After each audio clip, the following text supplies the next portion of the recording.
আজ সারা বিশ্ব ইসলামের বিপক্ষে কাজ করছে, আর মুসলমানদেরকে এই সময় ইসলামের পক্ষে টিকে থাকতে হবে, ইসলামকে জানতে হবে, বুঝতে হবে, ইসলামের উপরে টিকে থাকতে হবে।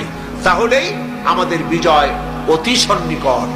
আমার তো মনে হয় আর বেশি দেরি লাগবে না, ইসলামের বিজয়ের একটা সময় এসে গেছে ইনশাআল্লাহ।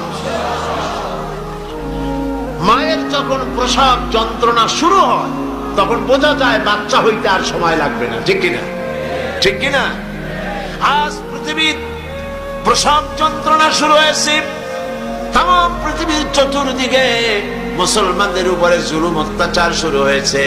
এই জুলুম অত্যাচারের মধ্য দিয়ে আগামীকাল যে সূর্য উদিত হবে সেই সূর্য হবে ইসলামের জন্য, আল্লাহর দ্বীনের জন্য, মুসলমানদের জন্যই সেটা হবে। তামাম পৃথিবীর বুকে আল্লাহর দেওয়া বিধান ও কোরআনের রায় কায়েম হওয়ার জন্য সময় আর বেশি দূরে নয়।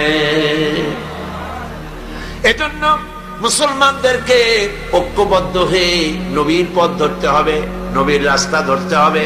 আল্লাহ পাক নবীকে যে উদ্দেশ্যে পাঠাইছেন, কোরআন যে উদ্দেশ্যে নাজিল করেছেন, সেই উদ্দেশ্য ধরে আমরা যদি জীবন চালাতে পারি আল্লাহর রহমত আমরা লাভ করতে পারবো। আল্লাহ পাক আমাদেরকে, আল্লাহ পাক বলেছেন কোরআনে কারীমের মধ্যে, ওয়া কানা হাক্কান আলাইনা নাসরুল মুমিনিন।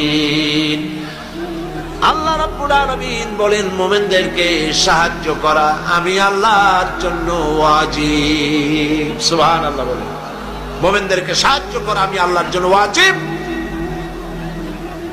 মুসলমান বেশি হওয়া লাগবে, সৈন্য সংখ্যা বেশি হতে হবে, অস্ত্র বেশি হতে হবে। আল্লাহ পাকে বলি বলেন অস্ত্র লাগবে, এটা ঠিক, অস্ত্র লাগবে। কিসের জন্য? দিন প্রতিষ্ঠার জন্য। কেউ যদি আমাদের মারে তাহলে আমরা তো আর বসে বসে আঙ্গুল চুষতে পারবো না, কি বলেন ঠিক কিনা?